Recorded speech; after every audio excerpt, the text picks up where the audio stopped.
He was the man behind dozens of the voices in Spitting Image. Yes, we're delighted to say that the one and only Jon Culshaw is with us in the studio. Quite a lot of memories for you with Spitting Image. Oh, certainly. That was my first job on television back in 1994.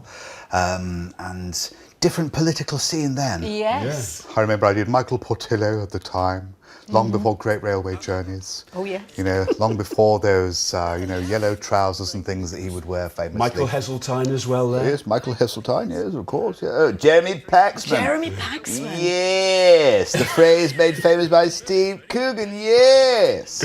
Oh, yes, and of course, John Major, yes. Mr. Major. He looked as though he was made of blue tack. Gaynor and myself like to do deep research on this programme. Of course, yes. So we turfed up this.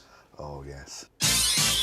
The music people, Jon Culshaw, Viking FM. Don't you just love that? I had those no days. idea, but you were Yes. there for a good number of years. And Oh, at Pennine yes. Radio in Bradford. Yes, Radio Hallam in Sheffield. I had some wonderful times working on radio in Yorkshire. The kindness and the warmth holds great memories, and learnt so much. Is it true that the receptionist at Viking actually gave you the nudge that you needed to actually take on the impression? Yes, she did. Anne-Marie. She's a great friend even now. She was sort of like the Kylie Minogue of Hull. And That conjures up a lovely picture. And I used to throw voices in at the time, Frank Bruno characters from around 1990, people like that, and I'd just spontaneously throw them in. And I was heading home after the show, and Anne-Marie said, don't waste the fact you do them voices. Never mind talking in between Madonna records. Make this your job. And so I thought, oh, maybe I'll aim in that direction. And what a job it's been, and it continues. I mean, the Great British Takeoff. I mean, what a clever play on words there. But this is quite something unique, isn't it? Really. It is. It's an unscripted show, quite a spontaneous show. The audience call out the names of characters, voices they'd like to hear, and we follow that spontaneity as much as we can.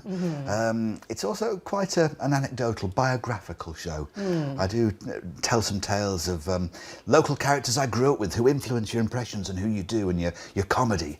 So Well, in yes. Yorkshire, you'll have to do a few Yorkshiremen as well. I'm fascinated by accents. Now, the Lancashire accent curls up at the end, whereas Yorkshire doesn't. It goes that way. It does, It other goes way. the other Yep. way. Right. And the different things that influence accents are just fascinating. Jeffrey Boycott, I mean, does Jeffrey get an outing? No, that's lazy cricket, is that? Sometimes people do suggest him, and that's my favourite. That's my favourite phrase. And of course, of his. William Hague. I mean, Yeah, a William. Yorkshire man. I mean, he was a You made your name with William, didn't mainstay. you, on that? Oh, well, call? yes, indeed. Those wonderful, flat, monotone manners of speaking that William Hague undertakes. He's one of the most Distinctive characters. I was going to say one of the most distinctive voices. Yeah, He fantastic. really is. He's a gift, and he Yeah. remains a gift. And do you still have to keep updating everything, though, and changing with the times and moving on? Yes, exactly. There was a time, when David Cameron and Nick Clegg, slightly more bland characters.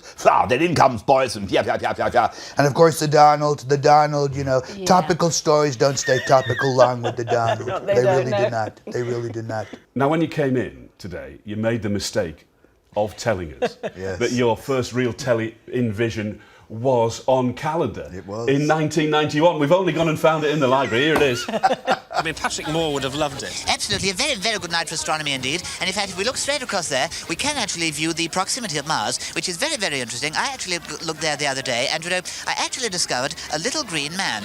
It was only afterwards I found a jelly baby stuck on the end of my telescope. Oh, great stuff. The hair, and God bless him, Richard Whiteley there with you too. Yeah, wonderful Richard Whiteley. Yeah. Wonderful. Yes. Hello. Hello. Yes, fantastic, yes. Super. My hair was like sort of beige broccoli. It was made like a cumulus cloud. Well, it was 2 or 3 years ago. Oh, good heavens, 1991. We could go for hours. just Now, forget sadly, everything we've run else. out of time. But John, thank you so much for joining us. It's been a pleasure. Pleasure.